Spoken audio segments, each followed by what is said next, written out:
Hey guys, Jim here. Appreciate you stopping by. Today I want to do a video response for one of my newer friends here on YouTube, and that's Rob over at Cash Cards. Rob is celebrating 300 subscribers, and actually, as of this video, he's already up to 386 subscribers. So congratulations, Rob. So well deserved, man. Rob's a great guy. He's been doing videos here on YouTube for about 6 months. And I've been connected with his channel for about 4 months now, I think. And not really sure how I found out about his channel, or he found out about my channel, or whatever it was. But I'm sure glad that we did, because, man, I love watching what this guy puts out. He's very entertaining. His videos are very well done. Love the way he collects. He loves vintage. He's a Cincinnati Reds fan. He loves vintage.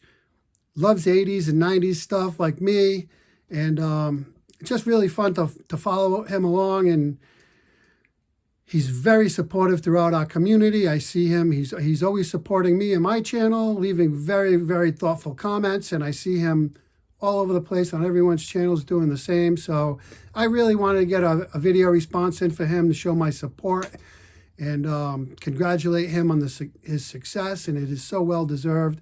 And he's asking us to talk about our favorite home run that we've seen, either in person or on TV or whatever.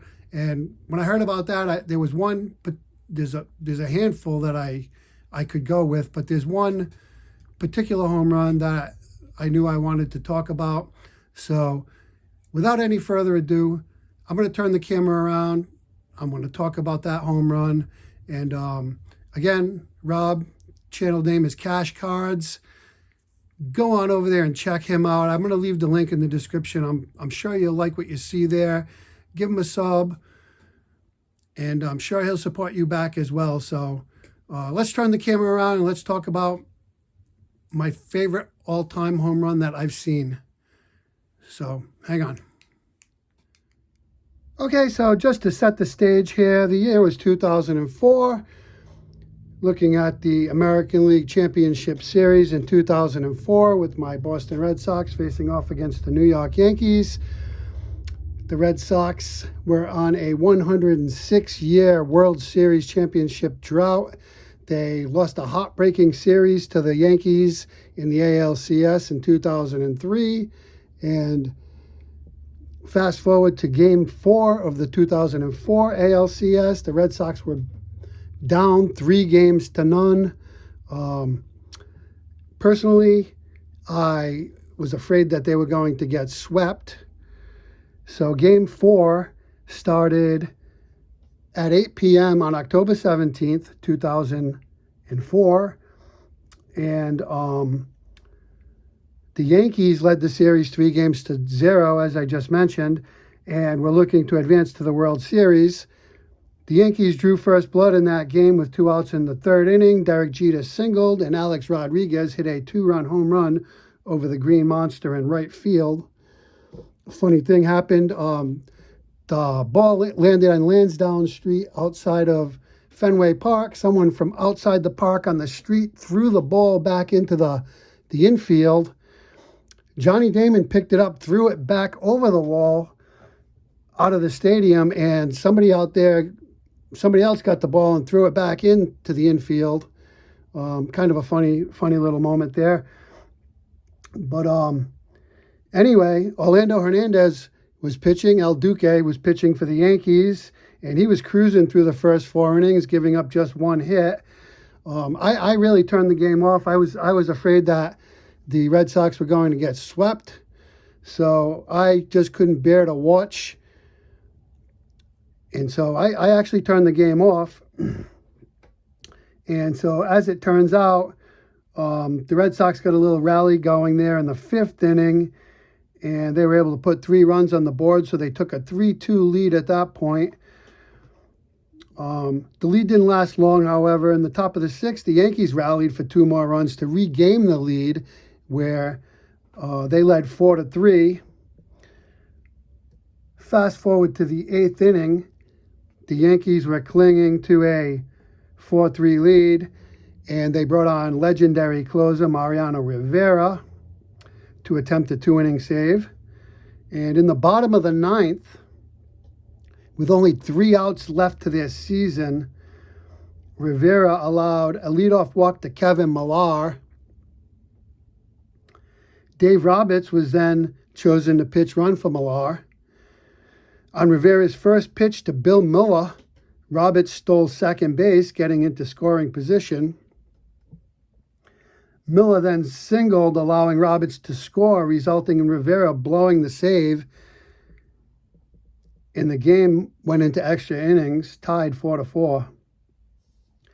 Both teams threatened to score in the 11th, but the game remained tied until the bottom of the 12th. By the way, backtracking a little bit, I re-entered this game in the 9th inning, tuning in to see that the game was tied. I had to watch, and I really just started getting into this game in the 9th inning. So that being said, the game remained tied until the bottom of the 12th inning. Manny Ramirez led off the inning with a base hit. David Ortiz then came to the plate, and at 1:02 a.m. on October 18th, 2004, this is what happened. Ortiz into deep right field. Back is Sheffield. We'll see you later tonight.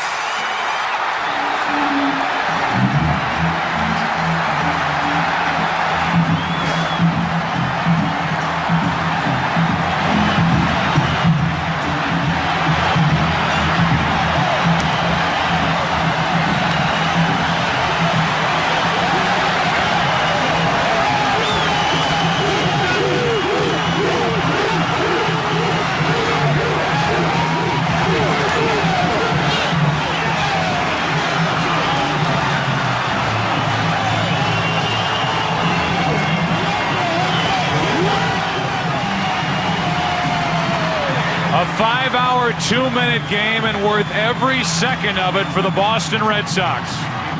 4 huge outs picked up by Leskanic. A leadoff hit by Ramirez, and David Ortiz sends everybody home just over 5 hours after it began. So, man, that was a great home run. But, you know, at the time, you didn't know how great of a home run that was. That was almost like a catalyst, that home run. And as you heard on the call, Joe Buck said, we'll see you tonight. Like I said, this was game 4, and it ended at 1:02 a.m. on October 18th. At 5:05 p.m. on October 18th, game 5 was slated to start. And the Yankees still had a commanding 3-1 lead in the series, with Game 5 in Boston and then Games 6 and 7 slated to be played at Yankee Stadium. So actually what happened in Game 5 is Game 5 ended up going 14 innings, and David Ortiz ended up getting the walk-off base hit in that game to beat the Yankees in Game 5. So Ortiz actually had 2 walk-off hits on the same day in the playoffs, which was pretty amazing. And, you know, that day in particular, October the 18th, that really took the wind out of the Yankee sails, in my opinion. And the game, they went back to New York for games 6 and 7, and really it was pretty much the drama was taken out of the series. I mean, yes, Game 6 was the famous bloody sock game with Curt Schilling pitching, and the Red Sox beat the Yankees that day 4-2, but the game wasn't really even as close as the score would indicate. The Red Sox pretty much handled Game 6 pretty easily to tie the series at 3 games apiece, and Game 7 was a blowout. The Red Sox just took care of the series. They beat the Yankees that day 10-3. So the first time in the history of the Major League Baseball playoffs that a team came back from 3-0 to win the series. And really that was that series really chased away all the ghosts from Red Sox history, because it almost seemed like fate was in their hands at that point. They went to the World Series. They faced the St. Louis Cardinals, and really, they beat the Cardinals 4-0, and were able to finally win the World Series after 106 years. And they made many grown men and women cry tears of joy, myself included. It was just such a great feeling, man. Sometimes I still get chills when I think about that season. And really, that particular home run, David Ortiz Game 4 walk-off, in my opinion, was the catalyst for the whole thing. Because at that point, I mean, things were looking pretty bleak. So that's all I got, guys. Appreciate the time. Go check out Rob Cash Cards. He's a great guy. Congratulations, Rob. Thanks for the opportunity to talk about this very special moment to me. I'll talk to you all soon. Bye for now.